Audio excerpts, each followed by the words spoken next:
We marched through the streets of the town to the station between crowds of people numbering many thousands.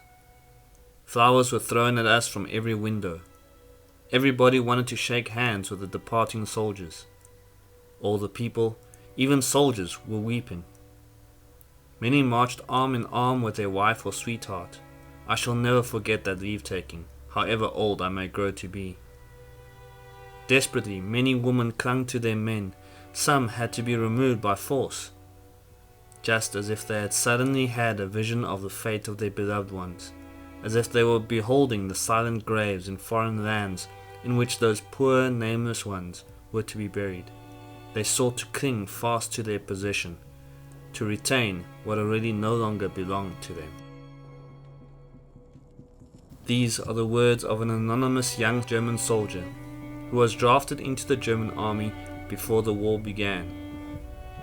He was involved in the fighting from the beginning of the war, but managed to escape to the United States of America in 1915. He wrote of his experiences in the German columns of the New Yorker newspaper, and these writings were later translated by Julius Kudgen in a book called A German Deserter's War Experience of 1917. His name was never revealed, but for the purposes of this lecture, we will call him Heinrich. Heinrich's narrative offers unique insight into the early stages of the war from the perspective of German soldiers who fought on the ground, and not from the generals and political leaders who sent these men to fight, as is traditionally done by historians. In addition, for the rest of this section, I will be recounting to you the experiences of other young men on the ground who experienced the war firsthand. These are not abstract reports of military campaigns, but rather accounts told by real soldiers, young men mainly from the lower classes of society. The views of the soldiers were diverse, but they often had a better understanding of the situation on the ground than the politicians and the generals. Also, keep in mind that not all soldiers fought in battles, and for many of them, they spent much of the war doing very little, and for some, the war period was even regarded as boring. But the war had an undeniable effect, and it shaped the lives of millions of young men, just like Heinrich, as well as their families. They were there. They lived through it. So, let us now look at this war. The First World War was predominantly fought along two fronts: the Western Front in Western Europe and the Eastern Front in Eastern Europe. However, there was also fierce fighting that occurred especially along the borders of British and German colonies in Africa, most notably in German Southwest Africa, which is Namibia today, as well as German East Africa, which is Tanzania. But we will look at this later. In Europe, the first month of combat consisted of bold attacks and rapid troop movements on both Western and Eastern fronts. On the Western Front, Germany attacked Belgium first and then France as part of what would be called the Schlieffen Plan, named after the German Field Marshal Alfred von Schlieffen. Schlieffen devised an army deployment plan in 1905 and 1906 already, almost a decade before World War I, for a war-winning offensive or attack on France through Belgium that sat north of France. General Helmut von Moltke took over from Schlieffen as Chief of German General Staff in 1906. When war began, Moltke tried to employ the plan, but German historians claim that he ruined it, changing it out of fear that it may not work. The first battle of the war was during the German invasion of Belgium. This battle was the Battle of Liege, 5 August to 16 August 1914, where the German army lay siege to the fortified city of Liege. The siege lasted for almost 11 days and crucially delayed the German invasion of France. Heinrich describes the indoctrination he and his fellow German soldiers received before the attack. The soldier is told, "The Belgian is your enemy," and he has to believe it. The soldier, the workman in uniform, had not known till then who was his enemy. If they had told us, the Hollander is your enemy, we would have believed that too. We would have been compelled to believe it, and would have shot him by order. We, the German citizens in uniform, must not have an opinion of our own, must have no thoughts of our own, for they give us our enemy and our friends, according to requirements, according to the requirements of their own interests. The Frenchman, the Belgian, the Italian is your enemy. Never mind, shoot as we order, and do not bother your head about it. You have duties to perform, perform them, and for the rest, cut it out. He further recounts the ferocious fighting he encountered during the battle. It was a hand-to-hand fight. Every kind of weapon had to be employed. The opponent was attacked with the butt end of the rifle, the knife, the fist, and the teeth. One of my best friends fought with a gigantic Belgian. Both had lost their rifle. They were pummeling each other with their fists. I had just finished with a Belgian and was going to assist my friend, as the Herculean Belgian was so much stronger than he. Suddenly, my friend succeeded with a lightning motion in biting the Belgian in the chin. He bit so deeply that he tore away a piece of flesh with his teeth. The pain the Belgian felt must have been immense, for he let go his hold and ran off screaming with terrible pain. All that happened in seconds. The blood of the Belgian ran out of my friend's mouth. He was seized by a horrible nausea, an indescribable terror. The taste of the warm blood nearly drove him insane.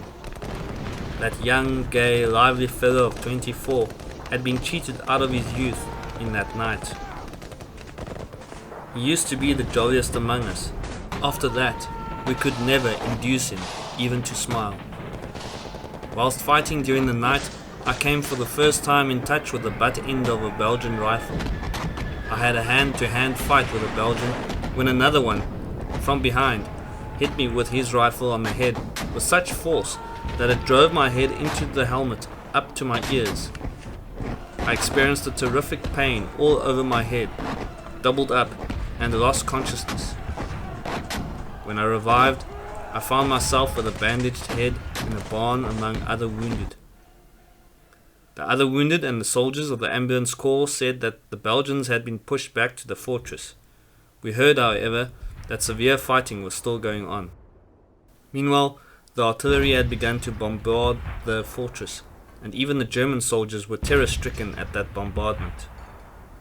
The heaviest artillery was brought into action against the modern forts of concrete. Up to that time, no soldier had been aware of the existence of the 42-centimeter mortars.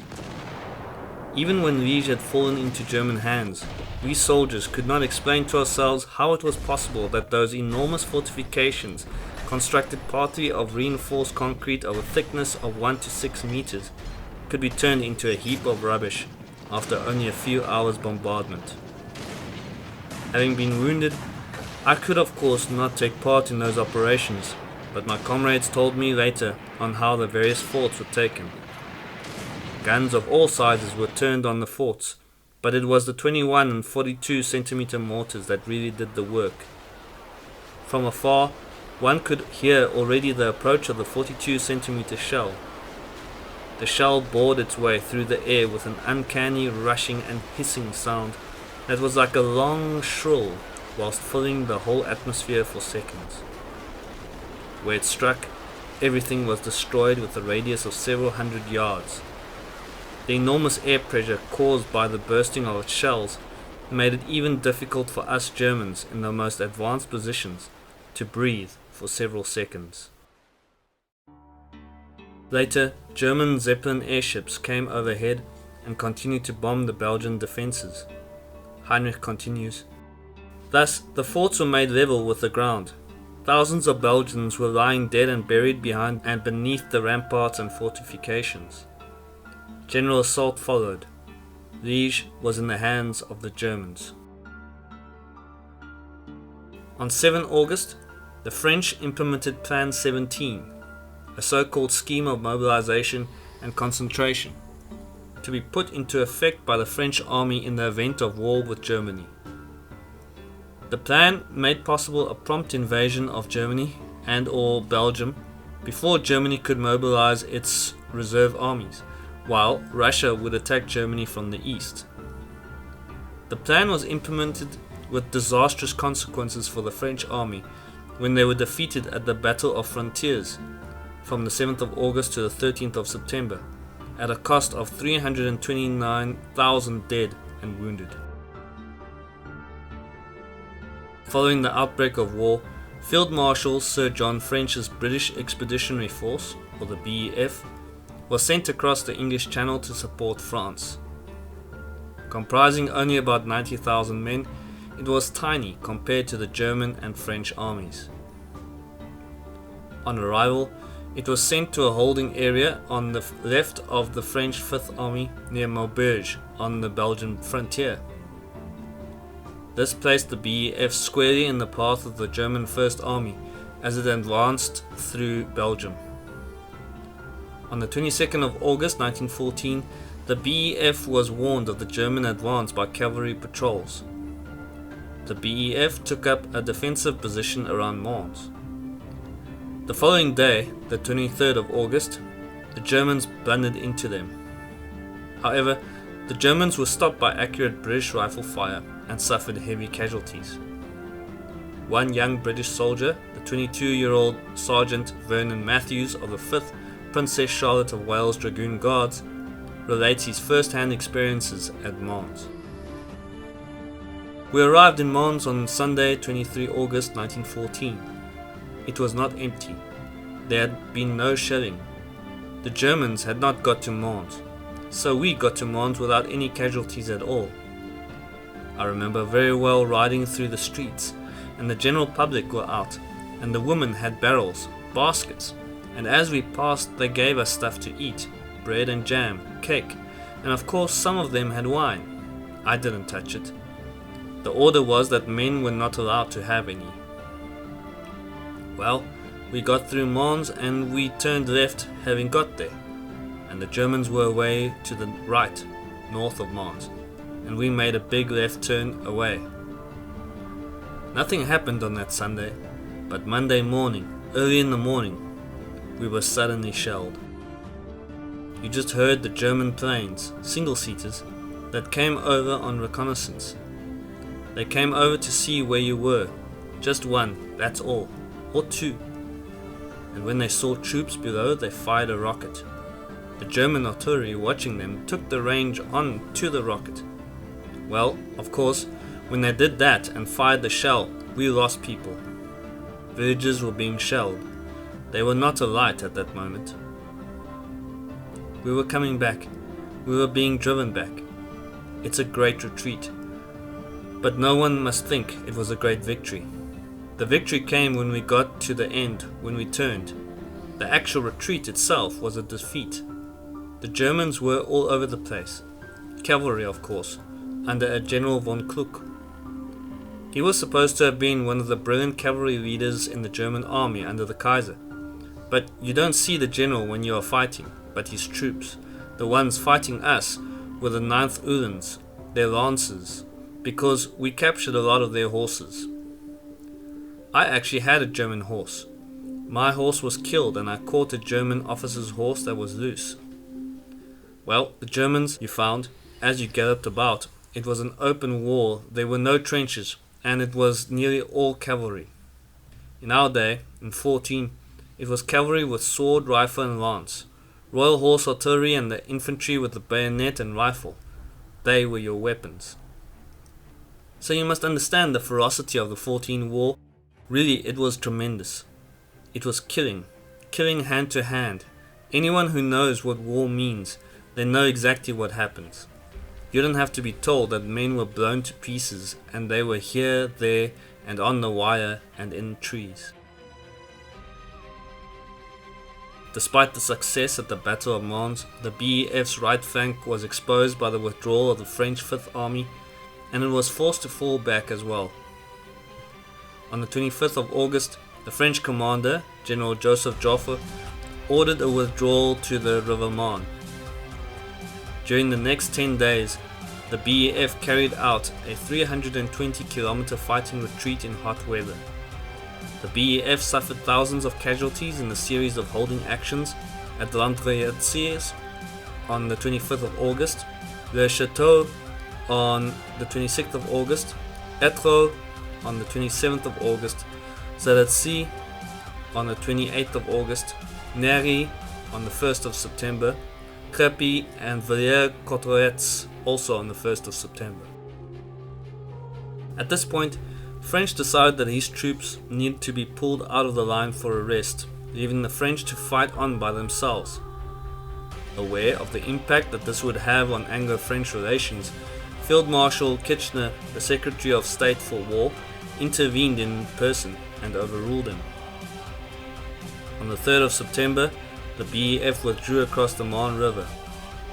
Believing that the French 5th Army and the BEF were now beaten, the Germans decided to wheel east rather than west of Paris.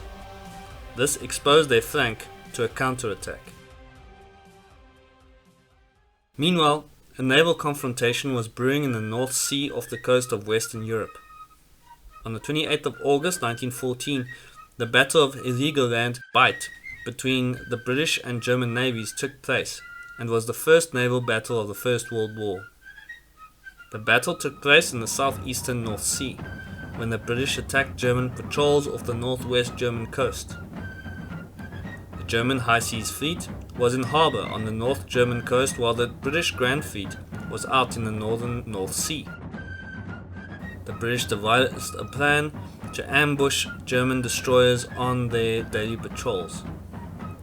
A British flotilla of 31 destroyers and 2 cruisers under Commodore Reginald Tyrwhitt, with submarines commanded by Commodore Roger Keyes, was dispatched. They were supported at longer range by an additional 6 light cruisers commanded by William Goodenough and 5 battle cruisers commanded by Vice Admiral David Beatty. Surprised, outnumbered and outgunned, the German Navy lost 712 sailors killed, 530 injured and 336 taken prisoner. 4 ships were sunk and 3 were damaged. The British lost 35 killed and 55 injured, 4 ships damaged. Despite the inequality of the fight, the battle was regarded as a great victory for Britain. On the 5th of September, the British cruiser HMS Pathfinder was sunk by a self-propelled torpedo from a German submarine known as a U-boat. This was the first time ever that a self-propelled torpedo from a submarine sank a ship in combat. Back on land, the First Battle of the Marne, from the 6th to the 12th of September 1914, was fought to the north and east of the French capital city of Paris. The opportunity opened for Anglo-French forces to reverse the seemingly unstoppable German advance through Belgium and France when First Army Commander Heinrich von Kluck, who anchored the right flank of the German advance, swung east and north rather than west of Paris, across the front of Michel-Joseph Manory's French 6th Army. Alerted by French air reconnaissance and radio intercepts, the first time either had been used in a major battle, Joffre ordered an attack. On 6 September, Manory, reinforced by troops, rushed to the front in requisitioned Paris taxis and buses, the first extensive use of motorized transport in wartime. It slammed into von Kluck's overextended army. Surprised, von Kluck pulled back his advanced guard and swung his forces to the southwest to meet Manory's attack. But in doing so, von Kluck lost contact with Karl von Bülow's Second Army on his left flank. The BEF rallied together with elements of the French Fifth Army to surge into the gap that von Kluck had opened in the German front. The tenacious defense of Ferdinand IV's Ninth Army in the Saint-Gond marshes against repeated attacks of the German Second and Third Armies frustrated German attempts to break the French advance by collapsing Joffre's right wing. On the 10th of September, German Chief of Staff Helmut von Moltke ordered his forces to regroup on a front between Soissons and Verdun. Joffre pursued the Germans on the 13th of September, but French attacks failed to dislodge German positions north of the Aisne River.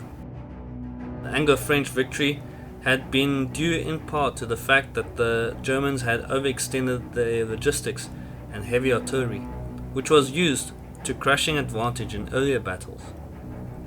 Due to this defeat, Moltke was subsequently dismissed as German Chief of General Staff. However, the battle had also come at great cost for the Anglo-French forces. Following the battle, the French and the British lost approximately 250,000 men, 250,000 soldiers, but importantly, it managed to stop the German army in its tracks. The Germans retreated across the Aisne, where the French and British counterattacked. Here, both the Allies and Germans dug a system of trenches to protect their positions, after neither side could get the upper hand. As a result, both sides attempted to outflank the other through the provinces of Picardy, Artois, and Flanders from the 17th September to the 19th of October 1914. This northward maneuver became known as the Race to the Sea because of its northward direction towards the North Sea. On the 19th of October, the First Battle of Ypres began at the end of the Race to the Sea in Flanders, Belgium. The battle was actually a series of battles, as both sides tried to advance after the open northern flank had disappeared. The German 4th and 6th armies took small amounts of ground at great cost to both sides at the Battle of the Yser from the 16th to the 31st of October, and further south at Ypres. By the 8th of November, the Germans accepted that they could not outflank the Allies and that taking Ypres was impossible. Neither side had moved forces to Flanders fast enough to obtain a decisive victory, and both were exhausted, short of ammunition, and suffering from collapses in morale, some infantry units refusing orders. The battles in Flanders had quickly become static, attrition operations. French, British and Belgian troops in improvised field defences repulsed German attacks for 4 weeks in mutually costly attacks and counterattacks. From the 21st to the 23rd October, the Germans made mass attacks at Langemark with losses of up to 70%. Industrial warfare between mass armies had been indecisive.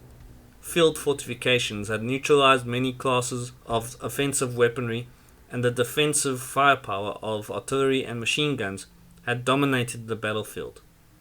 The ability of the armies to supply themselves and replace casualties kept battles going for weeks. One of the key engagements during the Ypres fighting was the Battle of Gelderveld from the 29th to 31st of October 1914. Here, according to a first-hand account by then Captain Hubert Rees, the 2nd Battalion of the Welsh Regiment was annihilated during a mass German assault. Captain Rees recounts what he saw at Gelderveld. "I saw Colonel Morland. He shouted to me to come to him, saying that these 10 men attacks were no use. He added that Farrar had been killed leading a bayonet charge during the barricade, and that the battalion had been wiped out. It appeared that while I was absent with the 54th Battery, the survivors under Colonel Morland, Major Pritchard, Captain Farrar and Moore had had a most desperate fight on the north edge of Gelderveld, at one time getting as far back as the barricade where Farrar was killed, and Pritchard severely wounded. Morland and I started to walk back towards the 54th Battery, and men from all the regiments involved were running back in the same direction. By this time, the enemy had pushed up south of the Menin Road, past Gelderveld, as the battery was under rifle fire, and bullets were striking the parapet of a trench a little to our right. Captain Robinson came over to say that Major Peel had been wounded by a bullet through the leg, and that he was now commanding the battery. There were now 8 officers standing together in the trench. Moore on the left, myself next, then Morland, and next to him Captain Robinson with Corder, a captain in the Gloucesters, and somebody else beyond again. It was then that a shell burst in front, killing Moore on my left and mortally wounding Colonel Morland on my right. It was a final blow. The Western Front became entrenched in Belgium and central France and remained that way for the rest of the war. This opening period of the war is a crucial time in history. The European powers learnt the nature of modern warfare, with both sides making crucial mistakes due to outdated military tactics and approaches to war. With the advent and establishment of the Industrial Revolution in Europe, weapons were upgraded, and new weapons, such as the machine gun and magazine loading rifle, were introduced. In addition, the recently invented aeroplane was also utilized for reconnaissance as well as to attack from the air. Zeppelin airships were employed by the Germans to bomb military targets as well as the cities. Submarines were developed to prowl and hunt merchant and military shipping. In turn, navies adapted and developed ships that can hunt and kill submarines. Later, rudimentary tanks would also be introduced. These weapons, as well as the introduction of barbed wire, combined with the obsolete tactics for fast deployment of infantry and horse cavalry, resulted in a deadly stalemate. Advances were slowed down to a halt. To defend their positions, each side made use of trenches, underground fortresses. Battles were not quick and conclusive engagements as they were in the past. Now, the battles were static and often without a conclusive victor. The great powers were not ready for this kind of warfare, and it was about to get a lot worse.